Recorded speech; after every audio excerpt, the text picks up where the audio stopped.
welcome to the CTS interview room. I am your hostess with the mostest, Jacqueline Phillips.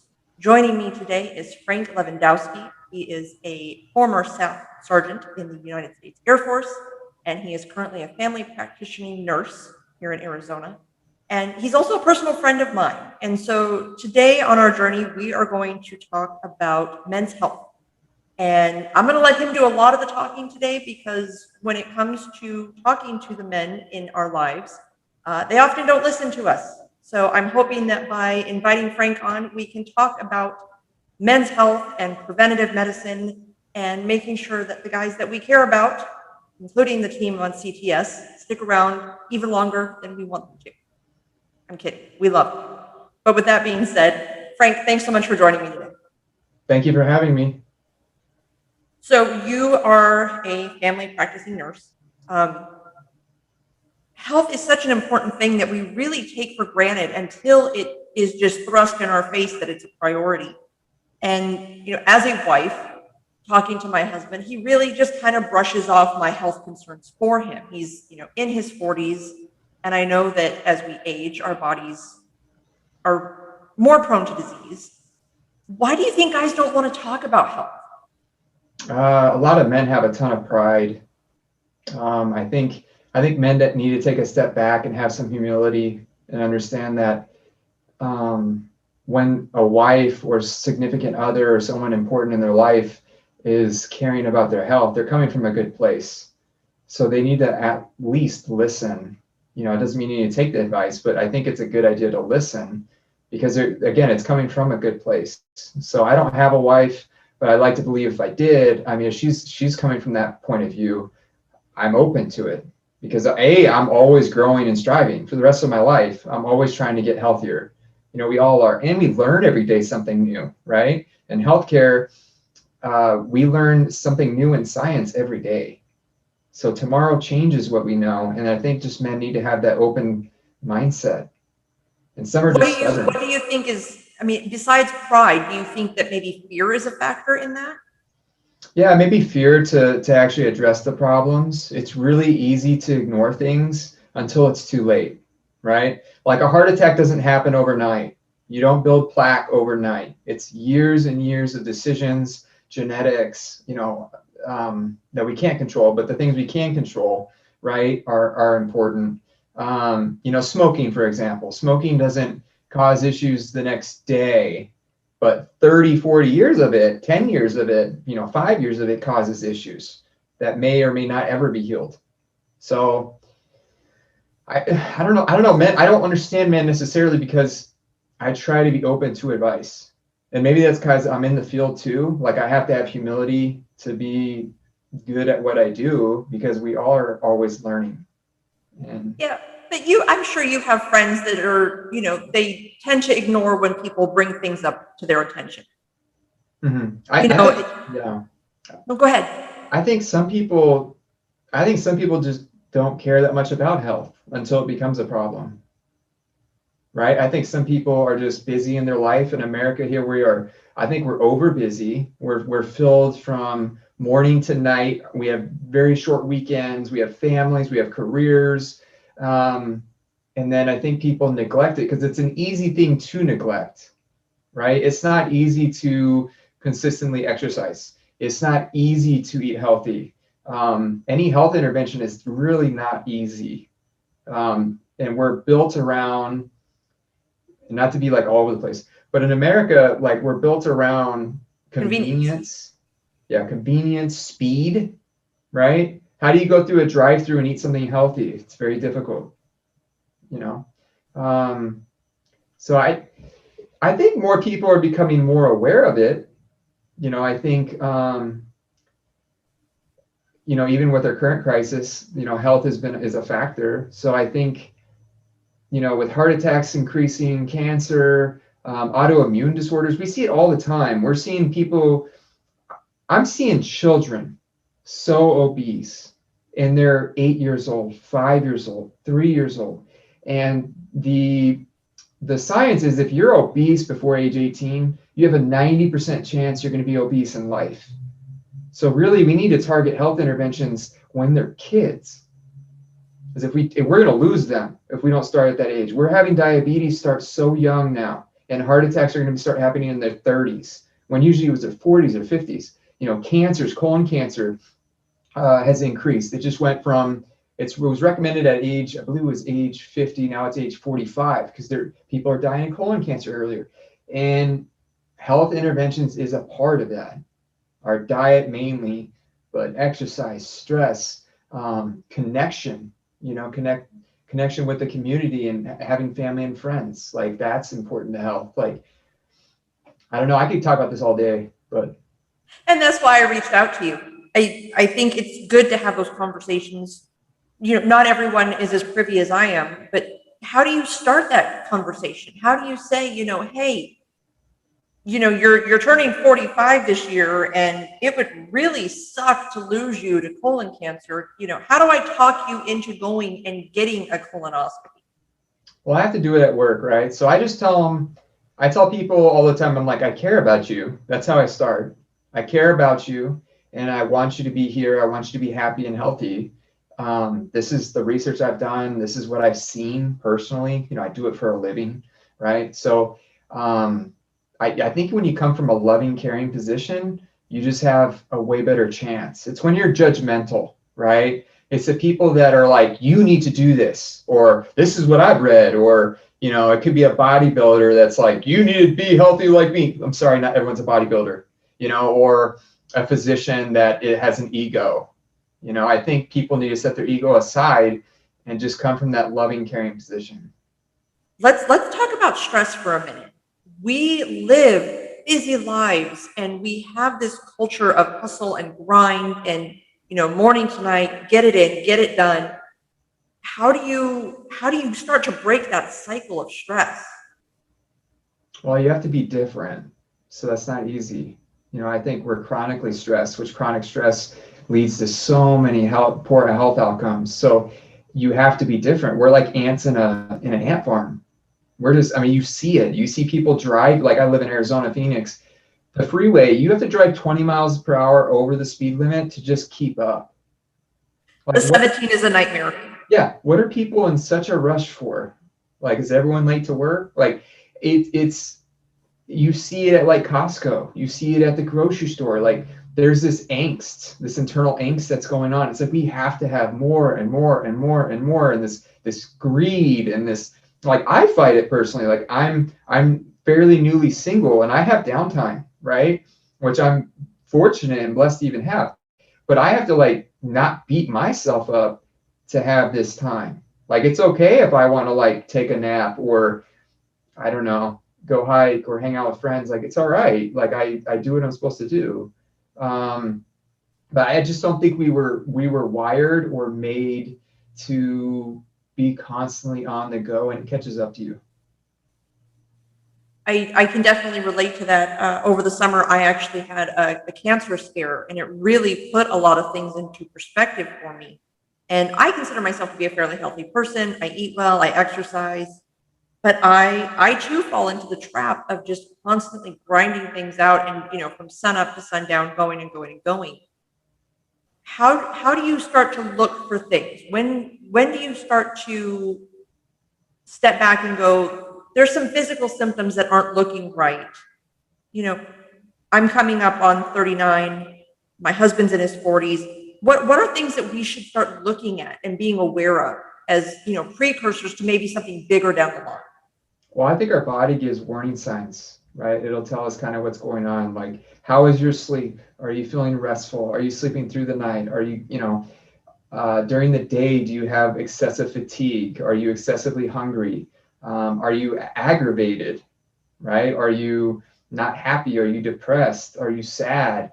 I think the body will tell you along the way. We mask it with things, right? Like, I think a lot of people struggle with their own thoughts and being okay by themselves. I think that's actually like a learned skill.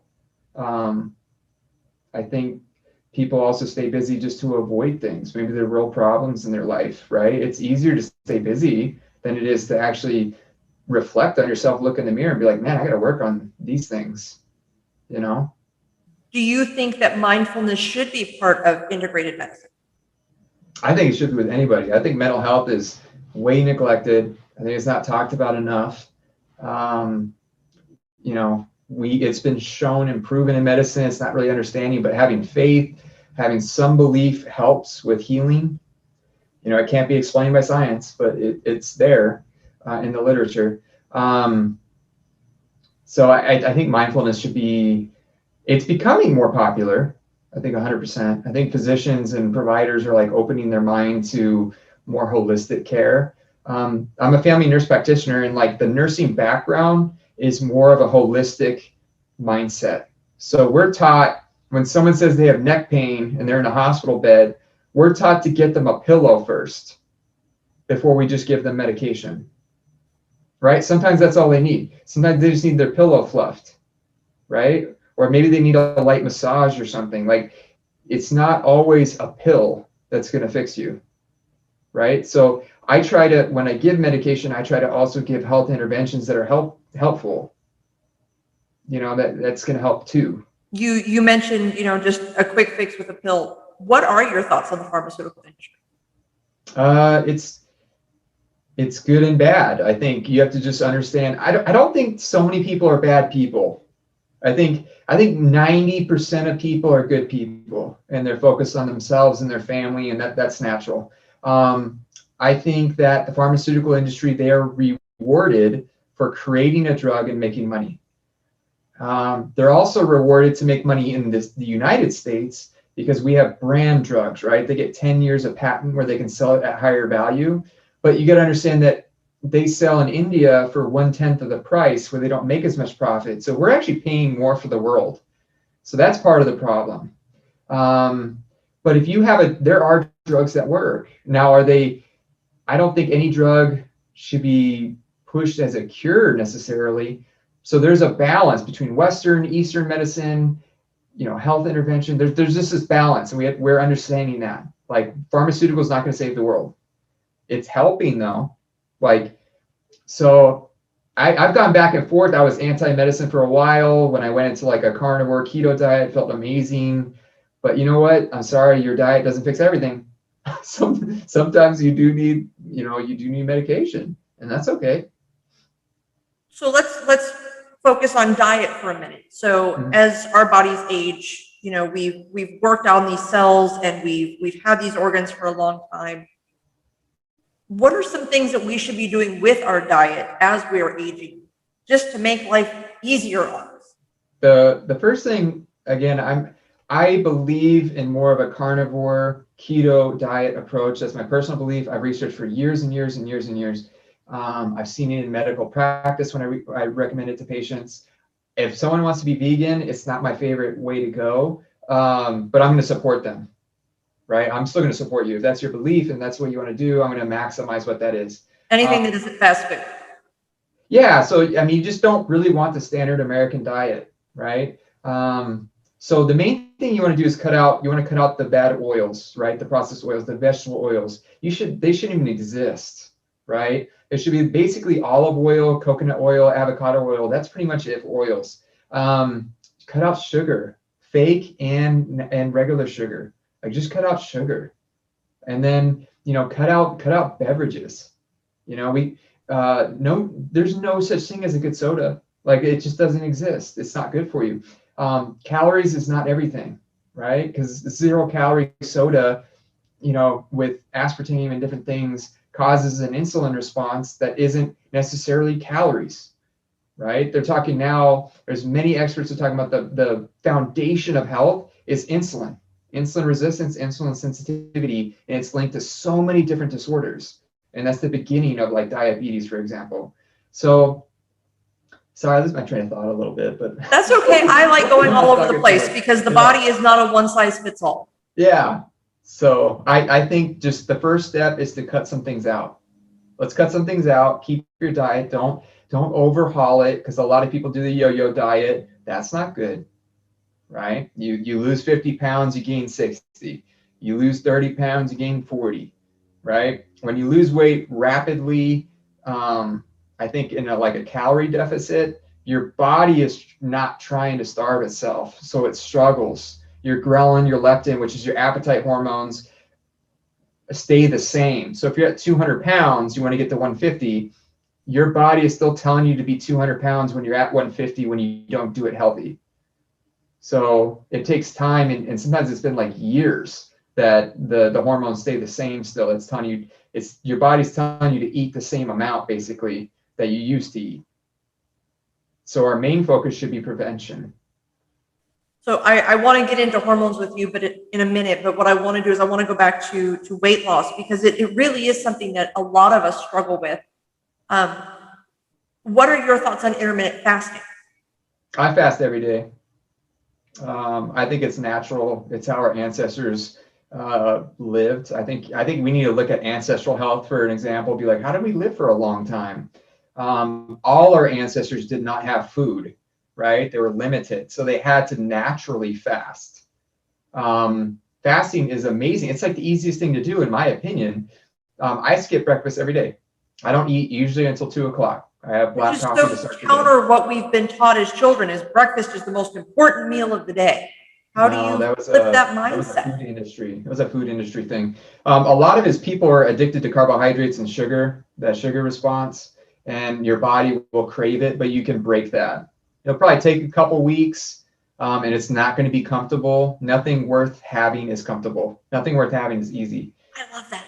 Yeah, so it's such an easier way to live. I'm not a huge fan. I'm lucky with some genetics, right? I'm 6'1", 185. My dad's 6'4", 195. So I'm lucky. I can't completely understand someone that has, worse genetics where their entire family is obese, right? There's genetics for obesity, but you still have to feed yourself. So that's part of it. And anybody can benefit from fasting. There's so many different ways to do it. Intermittent fasting, I think, is the easiest. I do a 16-8 split. So 8 hours a day I eat, and then 16 hours I have water and black coffee. And that's basically how I live my life. It's easier to only eat twice a day versus once. So it just works for my lifestyle. Some people do the 5 and 2 diet. That's the eat regular 5 days, 2 days eat only 500 calories. That's another way to fast. There's it depends on the person, I think. I think everyone's so unique in what works for you. You just want to be careful if you have like diabetes or low blood sugar issues. You want to be guided by your provider, your physician, to make sure it's safe and healthy. But I do think everyone basically can benefit from some type of fasting. So the benefits of fasting, other than just weight loss, what are some of the other benefits of intermittent fasting? It's been shown to improve mood. It's called cell apoptosis. So it cleans out the body of toxins and gets rid of like dying cells. It'll help suppress appetite. It helps with inflammation, which is some of the foundation of poor health is just chronic inflammation. Insulin resistance, it's going to lower your insulin levels so that your insulin is not only, it's less sensitive to spike, but it's also resistant to spike too. And so the insulin can actually work. A lot of us, our insulin is broken. Like there was research that 88% of Americans are metabolically unhealthy. So just because you're thin and your BMI is considered normal, doesn't mean you're healthy, right? There's skinny fat, for example. There's, just because you appear healthy doesn't mean you are. Like I gotta be honest, I have to get better on my diet. Like I do, even though I'm thin, I work out, like I could improve. I think everyone can.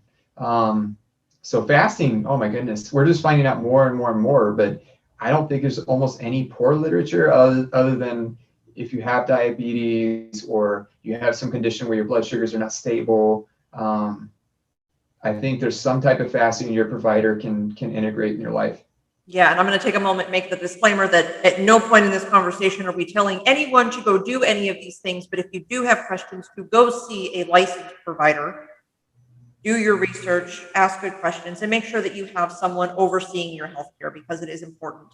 But going back to talking about, our bodies, let's talk about hormones. Let's talk about testosterone because low T is a thing. And, obviously I want to target our conversation on men's health, but it's something that affects females too. What happens with testosterone as we age? It decreases. So it But starts about why? age I mean, 30. Starts at age our 30. bodies just keep chugging along. Why doesn't it produce any?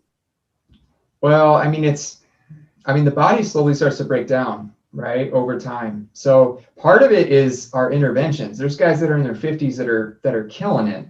They're doing great, and they're not on testosterone or anything. They eat probably a high meat diet. They lift heavy weights. They get their sleep, and their testosterone stays high. My dad has high testosterone for his age.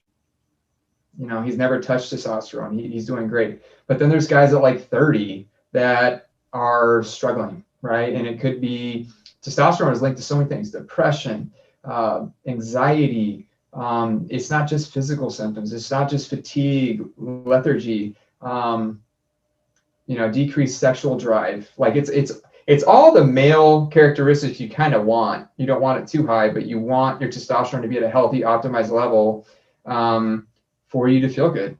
Like that's why testosterone replacement is so popular, because men enjoy it. Like men feel better, and so do women. Yes, we do. I've been on hormone replacement therapy for 2 years now, and I have noticed a dramatic difference, not only in what my body is capable of doing, but the fact that I recover from injury and repair work so much faster. What does testosterone do? I mean, obviously it's a sex hormone. We think of, jacked, ripped dudes with tons of testosterone, but I mean, for the everyday person, what is testosterone?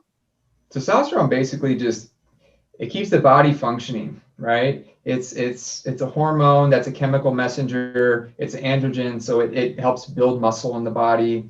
One of the main problems I think in society too is, instead of losing fat, we need to build muscle, right? We need more muscle, and if you have a higher amount of muscle, you're going to be healthier overall. Testosterone, the positive characteristics are all the things you can think of a healthy man, right? Like I was saying earlier, it's going to be a higher mood. It's going to be more energy, higher concentration, more calmness typically. It can cause some anger, but again, I think that's individualized, right? If you are prone to anger, it's going to express that higher in certain people. And decreases the opposite. It's just the opposite of everything you kind of don't want. And it's the same with females who are undertreated, because women don't think of testosterone naturally as being like an intervention that they need. Women need testosterone too. It doesn't mean you're going to grow a mustache or you're going to grow an Adam's apple. Like that doesn't just happen, right? If you get just a boost, like a lot of women are on pellet therapy, which is a slow way to infuse in the body, kind of like how they're called bioidentical hormones, which is how our body processes naturally. So it's the most natural way to do it. But I mean, almost everyone at a certain age, your body is not going to produce the same amount of testosterone. It's just not going to happen. So you have to either accept that fact, or you have to replace it at some point. Like it could start at age 30. It could start at age 70. It just depends on the person. So we have viewers of all ages, and again, most of our demographic is male. If I'm a guy in my 30s, and I'm good most days, but I'm tired at night, and I've got a few extra pounds on me. What are some easy things that I can be doing so that as I'm transitioning into my 40s, I'm not really just struggling? Yeah. So, I think don't focus on too much at once. I think people overwhelm themselves. It's like the January starting the gym, and then they last 23 days and then they're done, right? I think just do some realistic things. There's that way of thinking that if you change 1% per day, every day, you're at 365% change for the year. So just take it in increments. Health is a journey. It's not a destination. Because even when you do get to a healthy weight and you feel good, you have to maintain that, right? It's easy to regress. There's no way to be healthy and just eat ice cream all the time. It's just impossible. I wish you could. I wish you could eat pizza every day and feel great, but it's just not possible. So diet is probably, I would say sleep is probably number one. I think everyone should aim for 7 to 9 hours of good sleep. We don't sleep enough in this country.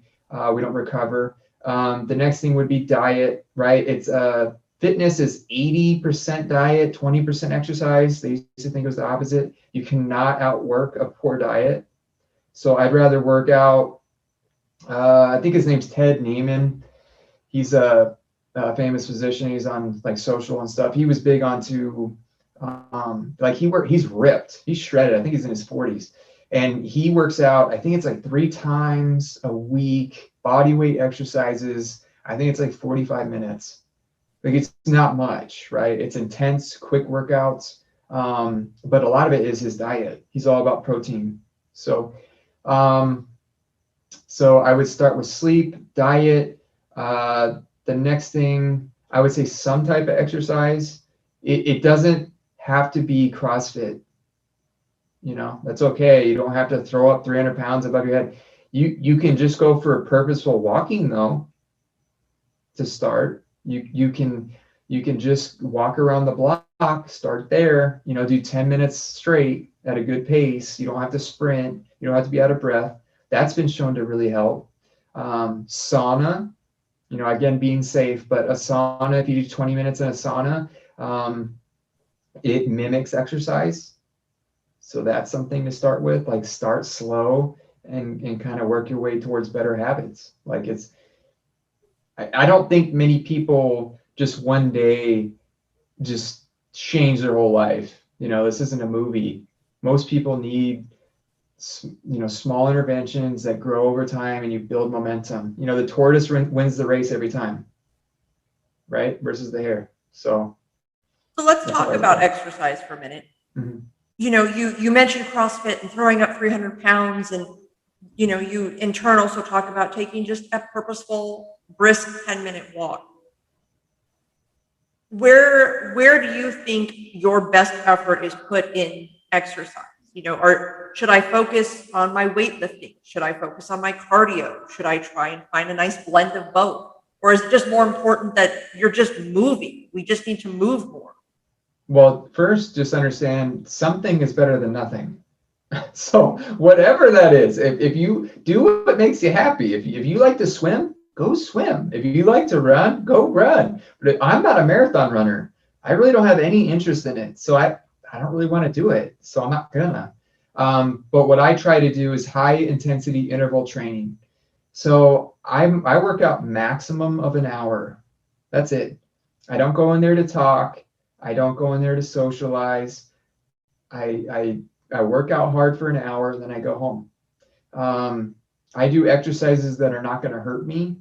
You know, I've hurt my back multiple times deadlifting. So now I do altered deadlift movements because it's just not worth it to deadlift 315 pounds and tear my back apart. It's just not worth it. I'm not built that way. So I think everyone needs to adapt exercise to what their goals are. But I think the ultimate exercise is some form of high intensity interval training. So get your heart rate up, lift weights, and you're going to lose fat that way. People don't understand. You build muscle, you lose fat, right? At the same time. So as women, you're not going to get bulky. You know, you're going to get lean and strong, and muscle looks very sexy on women.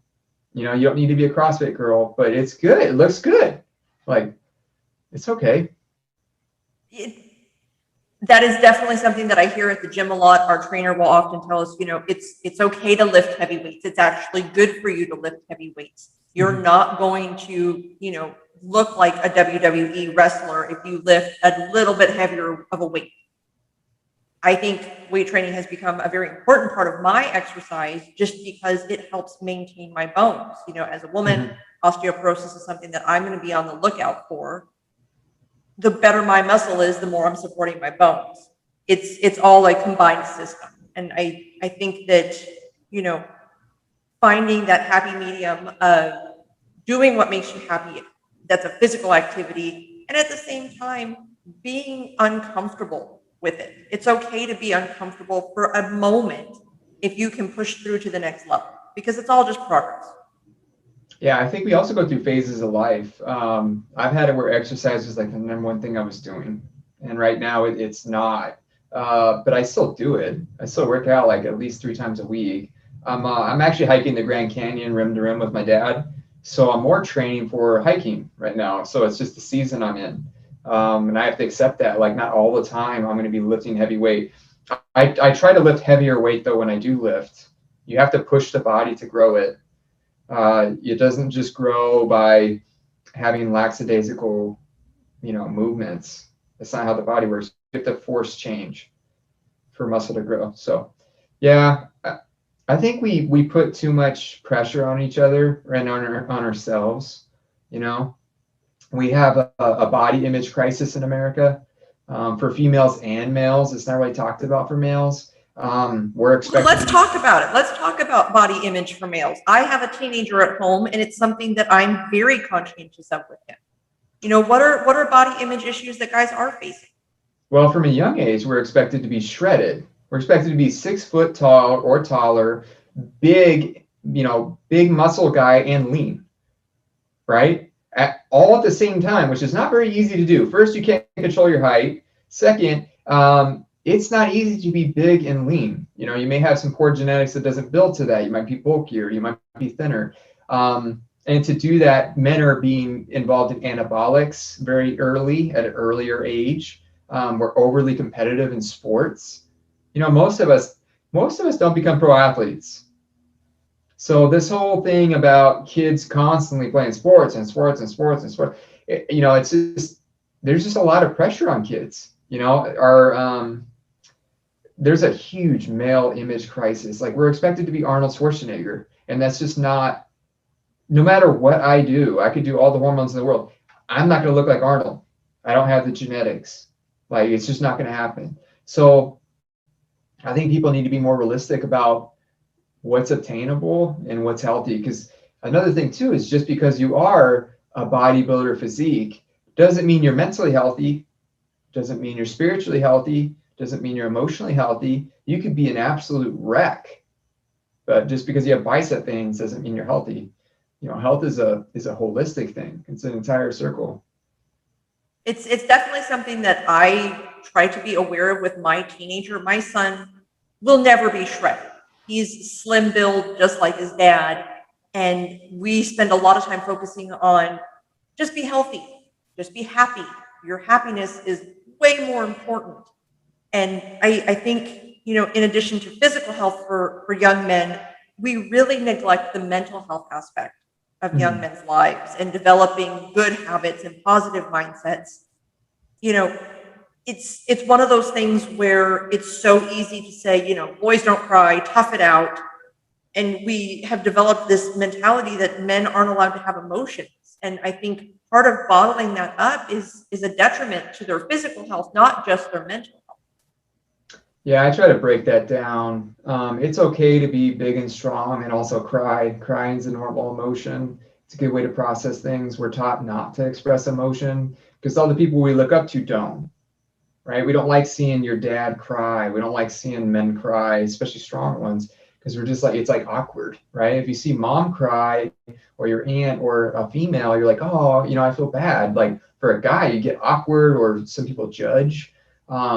Men are more lethal. So we don't go take the easy route. We use car wrecks and we have violent outcomes, and it's really unfortunate. Like we have a mental health crisis in America too. It's just being exacerbated by what's going on. So we need more and more people to be outspoken. Strong men. I think The Rock recently was talking about mental health. He's a strong, big guy. Like.